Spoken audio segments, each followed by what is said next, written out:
বাংলাদেশ সেনাসদরের স্পষ্ট ঘোষণা, মুক্তিযোদ্ধা বা মুক্তিযুদ্ধকে ছোট করার কোনো সুযোগ নেই। প্রশ্ন হল, কেন এই বার্তা এখন এত জরুরি হয়ে উঠল? বাংলাদেশের জন্ম হয়েছে মহান মুক্তিযুদ্ধের মধ্য দিয়ে।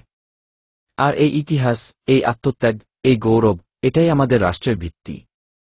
তাই মুক্তিযোদ্ধাদের সম্মান করা শুধু দায়িত্ব নয়, এটি আমাদের অস্তিত্বের অংশ। সম্প্রতি সেনাসদরের বক্তব্য সেই বার্তাই নতুনভাবে মনে করিয়ে দিল। সেনাসদর বলেছে, মুক্তিযোদ্ধাদের সম্মান যেমন আগে দেওয়া হয়েছে, আজও তেমনি দেওয়া হচ্ছে এবং ভবিষ্যতেও দেওয়া হবে।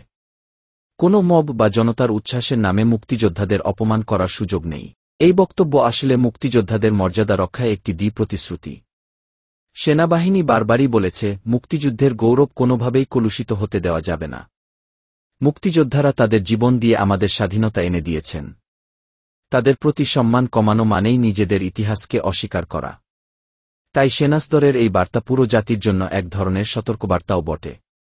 এখন প্রশ্ন হল, এই অবস্থান শুধু বক্তব্যেই সীমাবদ্ধ থাকবে, নাকি মুক্তিযুদ্ধ ও মুক্তিযোদ্ধাদের সম্মান রক্ষায় আরও কার্যকর পদক্ষেপ নেওয়া হবে? একটি বিষয় পরিষ্কার, মুক্তিযুদ্ধের গৌরব কোনোভাবেই হ্রাস করা যাবে না।